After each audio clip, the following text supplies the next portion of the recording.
America will be invaded. I said that Russia would win in Ukraine and that the most important success of that war for them was to drain our resources, which they did. I told you that South America would turn on the U.S. and start allowing our enemies entry into their ports and start building up resources, soldiers, and more. And remember that I said 9 months ago that Israel will become the prime target of the Eastern powers, and that Russia and China would find their path to Israel through their allies in Eastern Europe and the Middle East, which they've done. So what's next on the table? Folks, there was a lot of people who were in absolute denial when I made those first prediction videos, saying that America is so powerful they could never be defeated. They're like one in like 187 or 192 countries, and 80% of the countries absolutely can't stand our guts because we've become a global terror. America is Babylon. We've done absolutely dreadful things.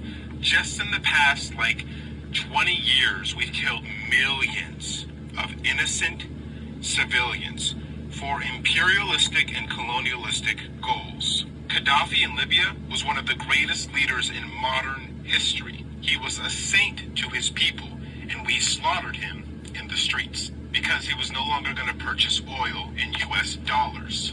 Amongst other things like taking care of his own people, making Africa and the Middle East strong. Anyways, we're the baddies.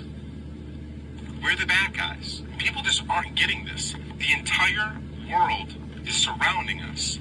We will be invaded, and we will be destroyed. And we need to be. And I'm not rooting for it in some sick nihilistic way. We are a problem. We hurt millions and millions of people every year with our policies, with our bad economics, with our greed, with our violence, with our fear and paranoia, and we can't be bargained with. When the Soviet Union fell, we made a promise we wouldn't move NATO to the east. That's all we've done since. We break all of our promises. We violate the sovereignty of any country for any reason. I mean, we did it in South America because we wanted their bananas. This isn't a joke. So here's what's going to happen next. What's happening in the Middle East?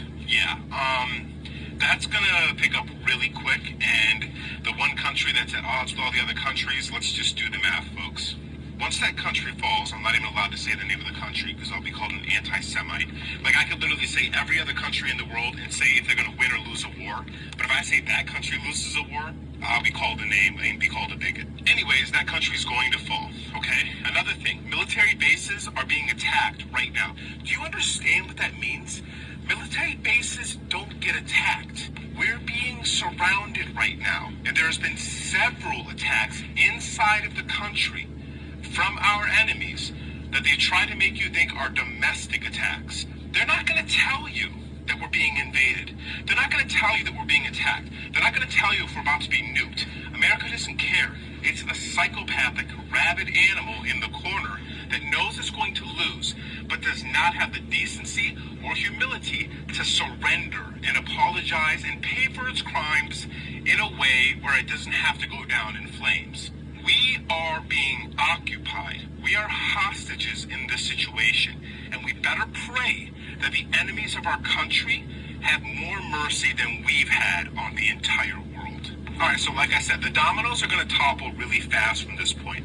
Once that country gets taken out, Syria, Iran, Iraq are going to be military bases for Russia and China. Turkey is going to do a full alliance with Russia, China, and all the other countries that support the East. At which point, Europe will be given an ultimatum. Stand down or be obliterated. And then there's going to be some very interesting things that happen with Switzerland. Mark my words. Because Switzerland is the seat of the devil. Because Switzerland is the seat of power for the West. But they can't get to Switzerland until they get through a couple of their bodyguards in the Middle East and Eastern Europe.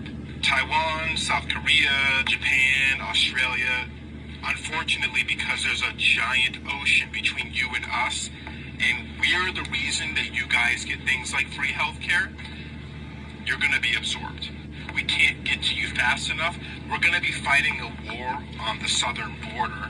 We're going to be scrambling all of our nuclear readiness aircraft and submarines to protect ourselves from the Poseidon missile that can create a tsunami on the East Coast. We're going to be fully staffed in Cheyenne Mountain, making sure an ICBM does not hit Yellowstone and activate the supervolcano. This war can go one of four ways, okay? One is that all this is just a theater thing. And Revelations is really the thing they're trying to pull off. Like, so it'll get really crazy over in the Middle East and all of a sudden the Antichrist will show up and they'll sign a great peace deal and it'll be beautiful. And then, you know, we're just in a game and just nothing matters because they're going to play this stupid game. In the real world, in the realist perspective, America will be invaded. You might say it's going to take 10 years, you might say it's going to take 5 years, but I promise you, it can happen in 2 years. Now, in that scenario, America can either fight to the death or surrender. And hold the right people accountable, right? Like the people who vouched for Gaddafi's murder, the people that vouched for Assad's assassination attempt, these types of people. Put those people out there and hold them responsible. So the arrest of the innocent Americans who, especially the ones that were trying to speak up about this, they can be spared. We can be given mercy. We had no control over the situation, and we did what we could to try to speak out about it and stop it. And another scenario is the people rise up, organized, and demand peace because no one fights, no one hits the red buttons, no one pulls the trigger because we're done with this shit, because we know Atlantis can exist, and we're ready to have it. World War III Predictions, Volume 3.